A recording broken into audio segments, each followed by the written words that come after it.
Level 1. The laundromat. Start with the story everybody knows, because it is wrong. Al Capone did not launder money through laundromats. He could not have. The first self-service laundry in America opened in Fort Worth, Texas in 1934, and the coin-operated machines came later than that. Capone went to federal prison in 1932. He was gone before the business model existed. He was not even a money launderer. They got him for tax evasion, which is almost the opposite crime. Laundering hides where money came from. Tax evasion hides that the money is there at all. Capone's problem was never that his money was dirty. It was that he never bothered to clean it. The phrase itself is younger than you think. The oldest printed use anybody has found is in a Toronto newspaper in November of 1970. It entered the language properly 3 years later when American reporters needed a word for what Nixon's people had been doing with campaign cash. Money laundering is a Watergate word. So why does everybody believe the laundromat story anyway? Because it is perfect. And you are about to find out why.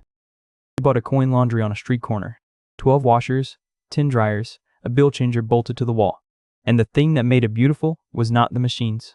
It was what the machines did not do. A washing machine does not print a receipt. It does not know who used it. It does not even know whether anybody used it. At the end of the week, you opened the coin box, counted what was inside, and told the government a number. And there was not one person on this earth who could stand up and say, that number was wrong. So you put your own money in the box. Real money from the street mixed in with the quarters, declared as takings. And then you did the thing that surprises people. You paid tax on it. Every cent. That was the fee. That was what it cost to turn money you could not explain into money you could put in a bank. You could move about $100,000 a year through that shop. Not much more. Push past that and you are claiming to run one of the busiest laundries in America out of a unit with 12 machines in it. And here is the part that actually mattered. Nobody was looking at you. Not the police. Not the tax office.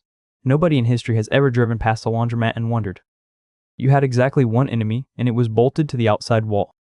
It was the water meter. Because a washing machine cannot run without water, and the water company keeps its own records, and those records do not belong to you. Your books say 4,000 cycles last month? The meter says 900.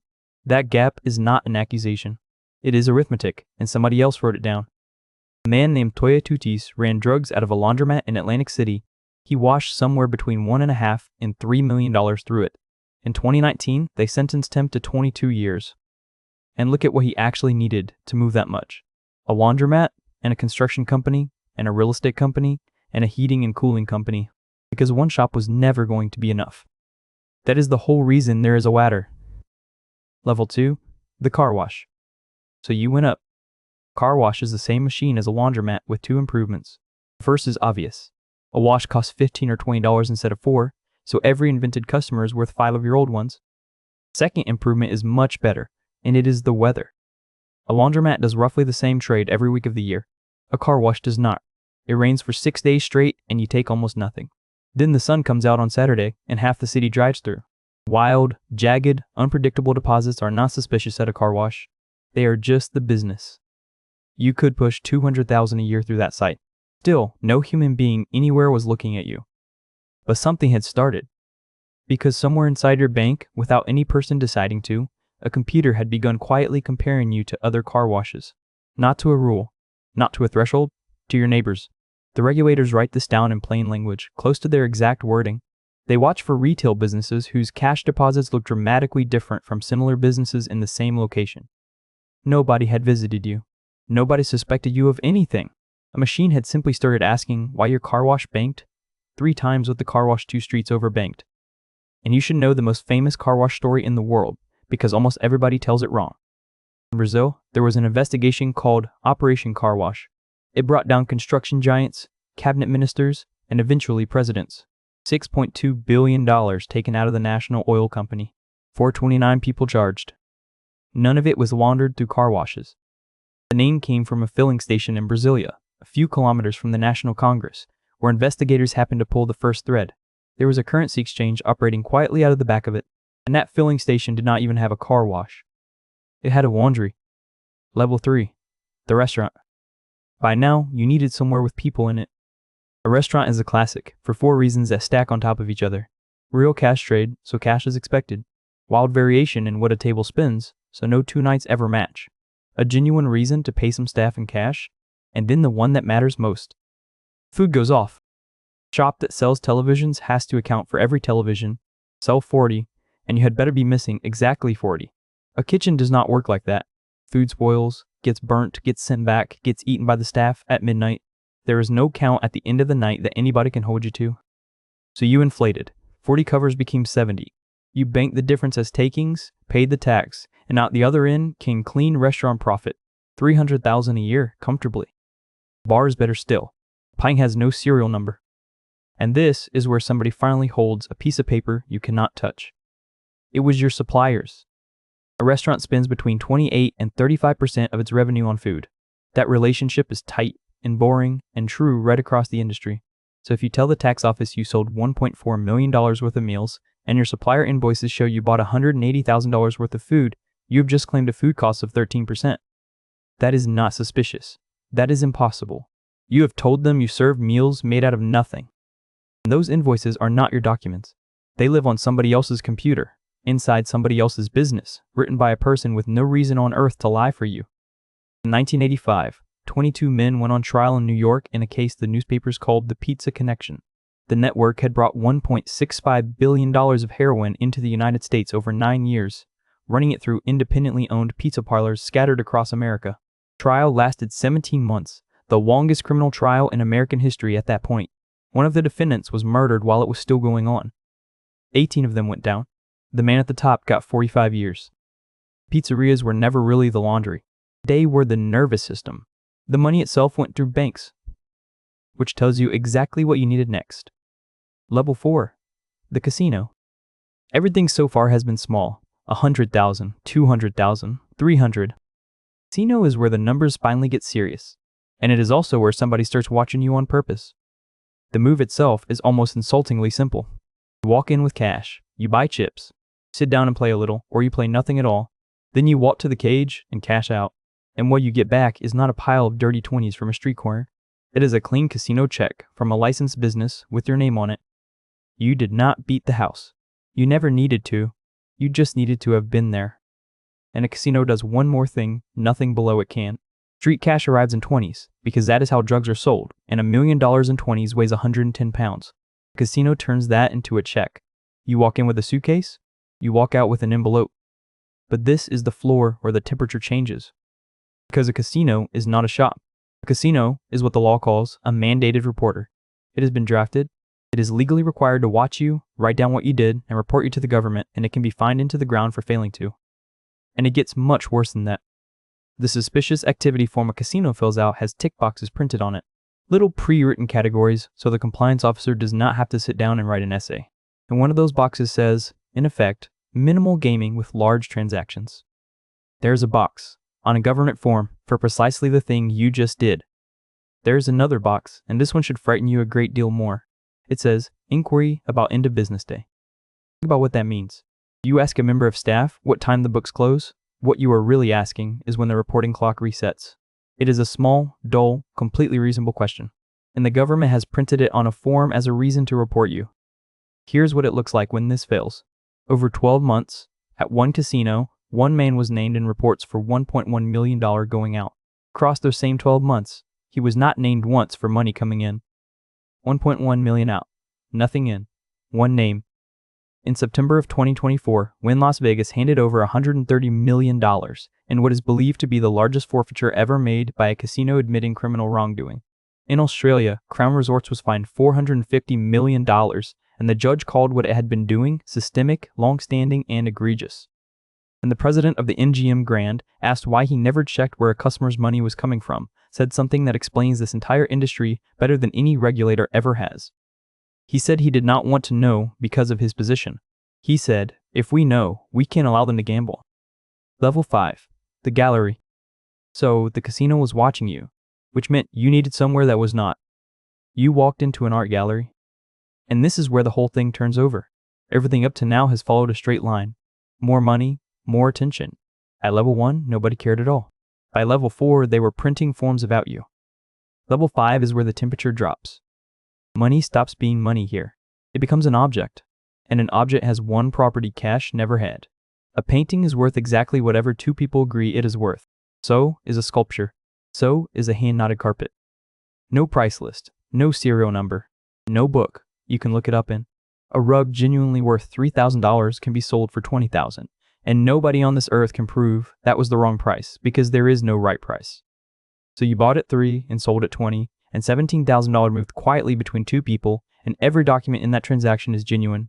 A man bought a rug. Somebody once described it as being like Western Union, except nothing is written down anywhere. Crosses borders in a way money never could. In one American case, a work of art was brought into the country on an invoice valuing it at $100. It had recently been appraised at around $8 million. A customs officer will absolutely stop you carrying $8 million in a suitcase. That same officer will glance at a painting, read the number on the paperwork, and wave it straight through because they are not art valuers and never claimed to be. Now, who is watching you here? Almost nobody.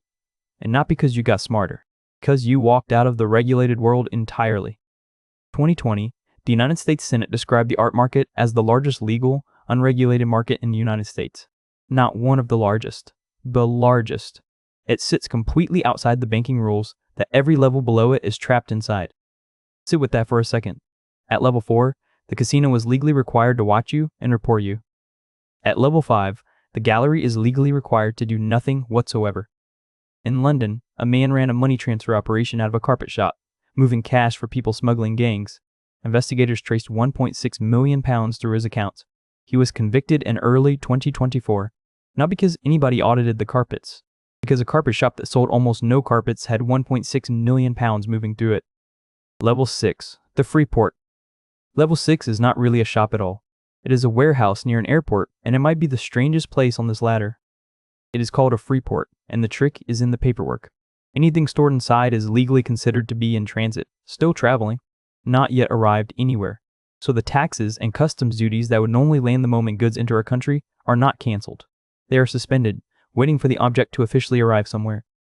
And if you sell it while it is still inside the warehouse, and it ships onward to another country, that moment never comes.